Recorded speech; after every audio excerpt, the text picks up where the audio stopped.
Well, let's not wait for these guys. They'll hop on whenever. For real? Yeah. Well, actually, let me check. 1 second. See, Joe said he's gonna hop on in about 10 minutes. Tech's gonna hop on in 5 minutes. I hear 5, 10, 15, 20, 25, 30, 35, 40.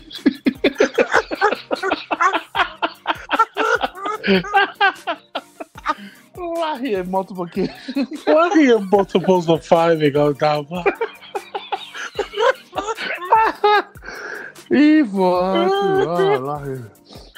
Man, dude. This is gonna be on the part. This is gonna be the part where we fight them.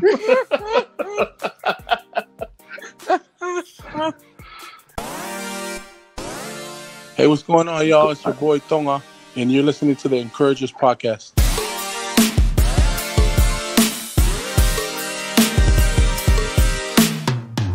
Tonga, is this you? Yeah. Oh, what's up, man? What's up, bro? How's Arizona? Chill. Oh, I'm in San Antonio now. Oh, yeah? Yeah. I met you before, didn't I? Yeah, I met you before in Reno. Minnesota? Didn't I meet you in Minnesota? Yeah. And then you left? Yep. I did the disappearing act. You saw the light before we did? I was the scapegoat. Hey, they say you trade cards? Bro, selling sports cards, trading. It's pretty crazy right now. What kind of cards? Any kind of cards? Yeah, mostly basketball and baseball for me. Okay. Or that's where all the money's at, basketball and baseball. And you just buy these cards like at Walmart? Yeah, it's crazy, bro. Buy them at Walmart. And then you send them in to get graded. Huh? And once that rookie has like a bond, like a good year, or like a veteran, like a big card right now is Giannis. His rookie card is crazy. What do you mean you got to send it in to get graded? So they have these companies. There's the two major ones are Beckett and PSA. They grade the card based on the corners, the surface. Like a perfect 10 can that's like 5 times your money right there. It's crazy. All these older Palangi cats, man. You can get a card they want in like pristine condition, bro. They'll pay whatever. Especially a baseball player. Yeah, exactly. But when you buy cards from Walmart, they come with the rookie cards? Yeah. So it's like it's a little bit of a gamble too, but like people that were sitting on the Giannis rookie cards. Yeah. Damn, now they're like, you buy these packs for $10 a pop, and the card might not be worth nothing, but now his cards are like the graded ones are like $400. Is there a certain kind like Tops? Do you buy Tops? Yeah, I buy Tops, and then there's Tops has it's like a sister company it's a brand of Tops called Bowman Chrome. Huh? That's what I buy baseball. And then Panini is the other company that has license with the NBA. So it's Panini cards. Right. But you see them, by the cash register when you're walking to check out all those basketball cards and stuff. Yeah, I see them all the time. Yeah, bro. Some of those stuff, like the big name this year was Luka, that kid that played for Dallas. Yeah. Well, there's never been a rookie that, in a long time other than LeBron, but that guy's rookie card is like 200-300 before he was even graded. Before it's graded? Yeah. So then the pretty much hard part for you to do is just keep it in pristine shape. Yeah. I got boxes and boxes. I'm just sitting on cards right now. Like next year, Michael Porter Jr., that kid with the messed up back. Yeah. Everybody's like sitting on his cards. The minute he starts, they just announced he was going to play. So there was even a little spike in his cards today. They jumped up a little just because everybody knows he's going to play in the Summer League. Yeah. So what will happen is when he starts balling out in the Summer League, everybody will start sending their cards to get graded. Once they come back, beginning of the season, we'll start making money. Yeah. Yeah, but I've got like hundreds of his rookie cards. They have like different refractors. The ones that are shiny, those are a little bit harder to get. But the base ones, that's what everybody people don't realize that piece of cardboard, in a few years, depending on how they do, can like pay for your bills, man. Now, what if they do good? It's pretty crazy. And then their career starts to go down. Yeah, you got to let go of those. Sometimes they're just kind of, and it's a gamble. You know what I mean? Because like Penny Hardaway, his cards were ridiculous. Even as when I was a kid growing up, like everybody wanted that card. Everyone wanted that card. Now he's in like all the products as a veteran. Nobody really, after he got injured, everything went downhill. It's a gamble, but man, I don't know what Gary Vee did, but the freaking market is crazy right now, man. A lot of people are starting to get into it because it's easy to get into if you're already a fan of that team. Why wouldn't you want to collect something of that? You know what I mean? Because some of the cards, they have autographs, and other cards will have a piece of their game-worn jersey from a specific game, and people go crazy for that stuff. Yeah, sports memorabilia. Yep, exactly. How would you see them on a show in Vegas? Pawn Stars. Oh, yeah. Man, they always get money for that sports memorabilia. Yeah, that's crazy, man. Yo, what's going on, fellas? Okay. Much better. What's up, Tonga Joe? Sorry, back. No. This thing hella trips out if you start texting someone. Oh, okay. Hey, Tonga. What's up, bro? I had a quick question for you. Yeah. So I've been selling, clothes and stuff and shoes or whatnot that I'm not wearing. Is there a difference between doing the bidding for like 5 or 7 days and selling it? Is there a difference between the two? With buy it now and bidding? Yeah, like when you do the cards, do you just do buy now, or do you do like let people bid for like 5 days or something like that and set a price? If it's it depends on what card it is. But okay. If you do auctions, you always want to start and end your auction around Monday around 7. Monday around 7? Yeah. Okay. Why is that? Because I always do 7 day, and plus if you go 7 days, it doesn't charge you that much either. You'll still get your 10% fee. Yeah. But a lot of people they don't buy on the weekends, so you won't get as much bids. Oh, I see. Right. So do you usually buy cards on the weekends? What's and that? Then when Monday comes, you post everything on Monday and wait to see what happens? Yeah, I'll post something on the weekend if, like, let's say there's a baseball game or a basketball game. Yeah. And someone has like a ridiculously good game. I'll just do a 3-day auction and end on Monday. Okay. Man, I was really wishing I had bought some basketball cards this weekend because with that Kawhi Leonard shot, man, people are trying to buy his card. Oh yeah, his stuff spiked. It's crazy. So Doma, can you can you tell us a little bit about how you got started into the cards and? Yeah, man. I started collecting cards a while ago, back when I was younger. I'm sure everybody did, but just recently, it'll be a year in July.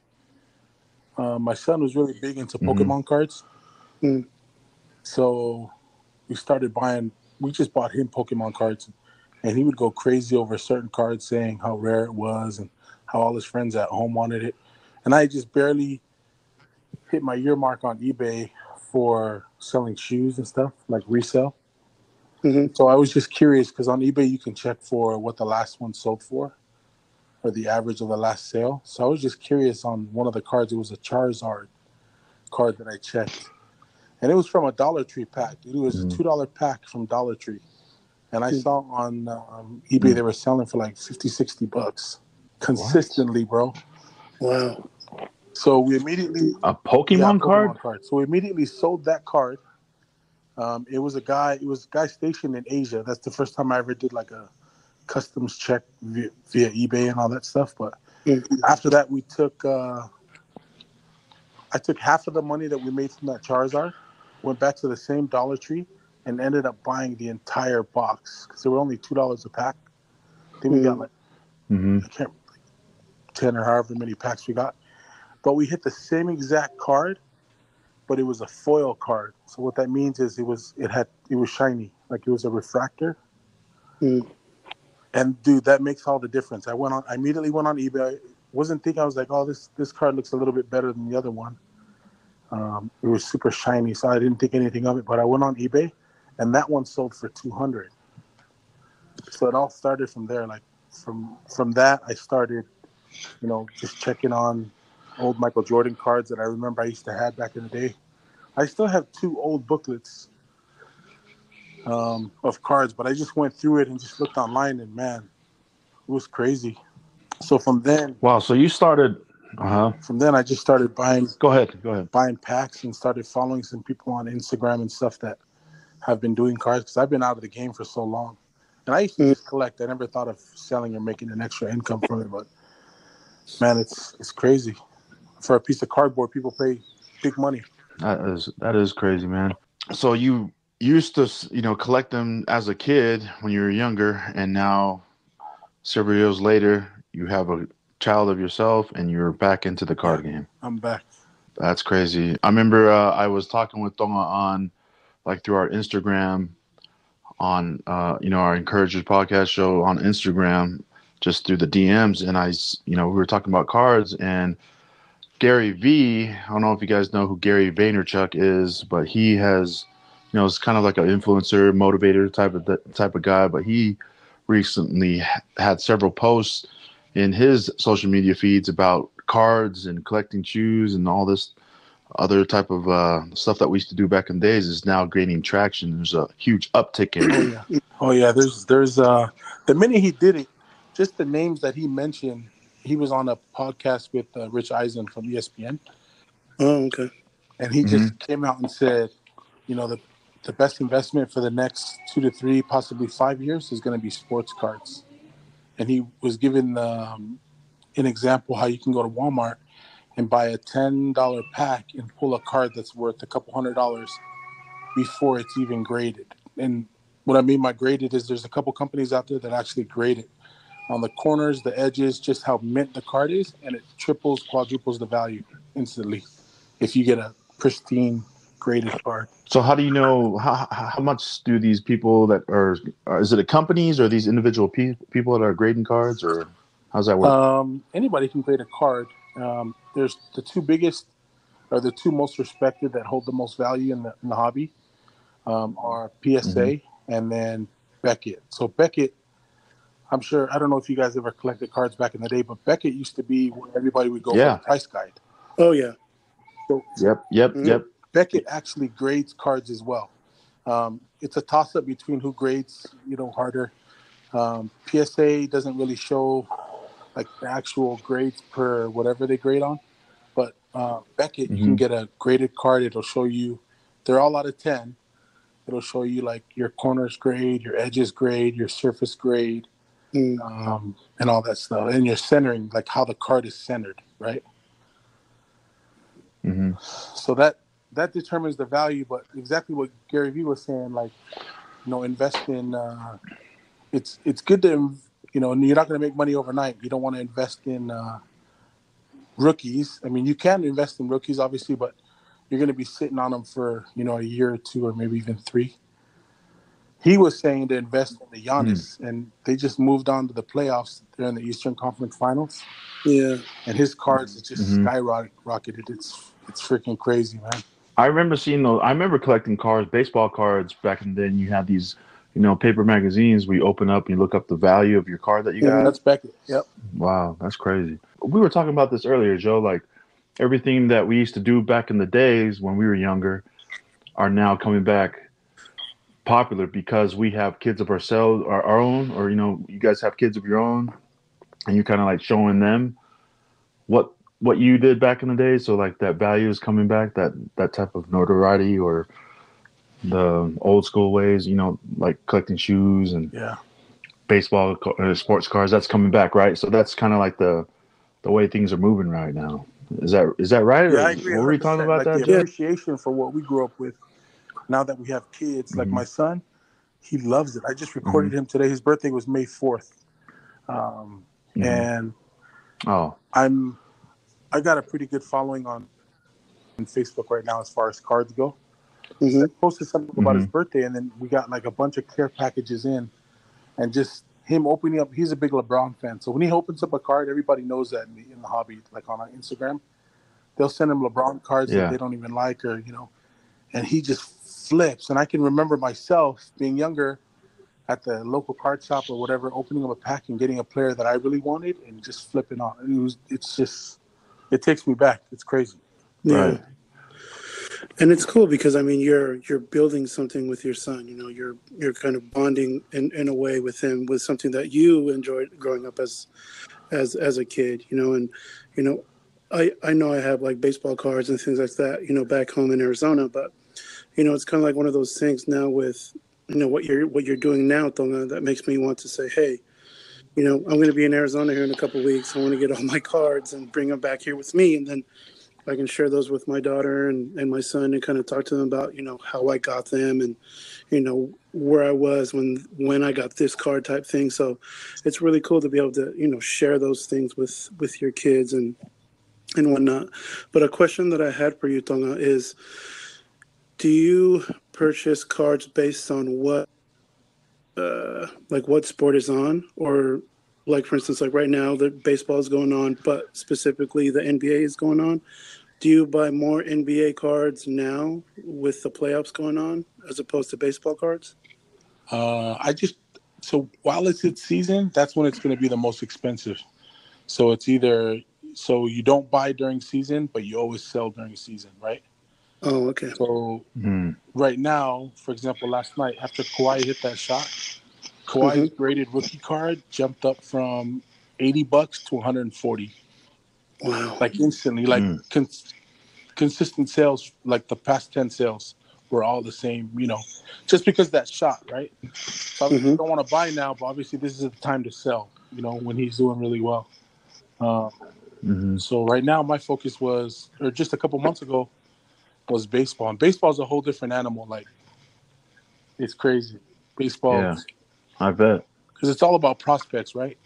Mm-hmm. AA, AAA.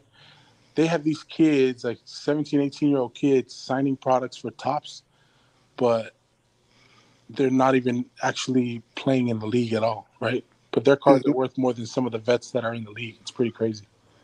Wow. Like, who determines the value of all these cards? Is those companies? It's like the resale value. It's just the market, man. Like, for example, 2 weeks ago, they had this product come out. It's one of the premier products of the year for basketball.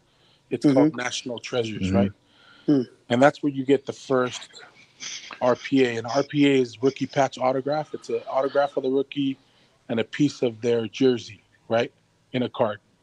So Luka Doncic was the big rookie this past year. His RPAs on release date were going for $20,000, no less. Oh my goodness! And it's from like a $750 box of cards. You have the chance to hit a $20,000 card. It's crazy, man. Wow. So whoever sells the first one can kind of set the tone for the market. So he can put it up for $50,000, and somebody buys it for 20, and everybody will start listing for that 20 price because everybody thinks, hey, that's the norm. I'm going to buy it at that price. It'll be good, right? So his cards are still up there. That same card that sold for 20, and it's almost a month later now, it's still 11,000 on eBay. It's crazy. That is crazy. All for a piece of cardboard. Yeah, like and that's not even graded. These guys haven't even graded it. Like, I live in Texas, and Beckett is in Texas. It's in Dallas.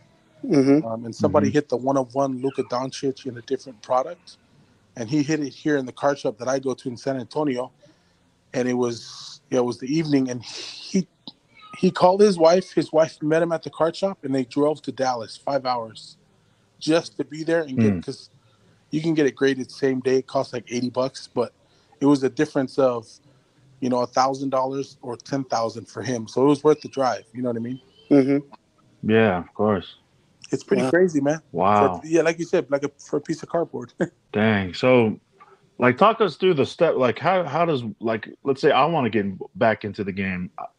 Kind of explain to me what you would advise me for, to get started, just to, get started off. I would say, if you're just starting, I would put my money on the Kevin Durant's or the Steph Curry's of the world. If you can find a nice Steph Curry or Kevin Durant or even a LeBron James. Like, I don't know what your let's say you've got $100 to play with, right? Buy the best $100 card you can of an established veteran that is not going to be trending down. You know, you have those people like Kobe, Jordan, LeBron, Giannis. Now, you know, these people aren't never going to trend down. Their careers are already set. They've already passed their, I mean, you know, their glory days. Their cards are just going to keep gaining and gaining value as the years get on, right? Yeah. I would invest in that, to be honest. I wouldn't invest in rookies because you're just starting out and you'd have to wait at least a couple of years for them to develop unless you have someone like Luka Doncic or everybody. So the new hype is Zion right now. So I wouldn't say invest in Zion yet because what if it doesn't pan out, right? Yeah. Especially if you're just starting. So if I had $1,000 and I could put it on anybody, I would invest in Steph Curry, Durant, you know, all these guys that are still playing that they're not, you know, they're going to end on a high note, right? They're not going to be trending down while they're playing. So right. So I'm sorry.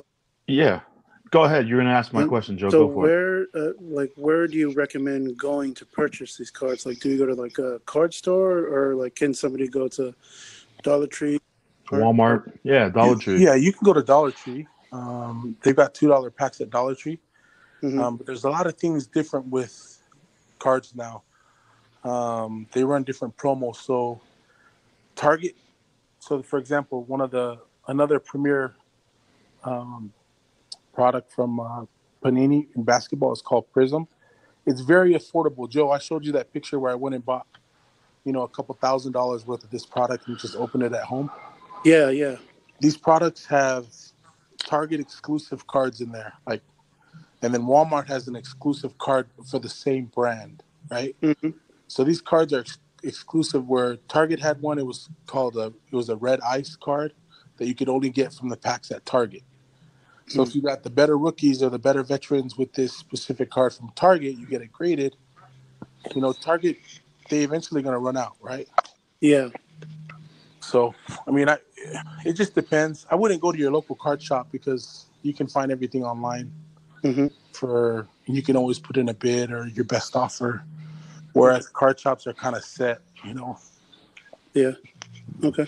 All right. So you just go to a Walmart or Target or Dollar Tree and buy some pack, and aren't they enclosed? Like, do you know? Does it tell you what cards are in there, or just like back in the old days, you just gotta get lucky? Yeah, it's a gamble, but you know, it goes back to getting supply and demand. The first week that Prism came out at Target, my wife and I went to 2 Targets and we cleaned all the shelves. So the crazy thing about it is these $10, they call them hanger packs. You know, the ones that just, you know, hang. The $10 hanger packs, there was such a demand because Luka was doing so great that these $10 hanger packs were $100 on eBay. So it's crazy because there were no Targets.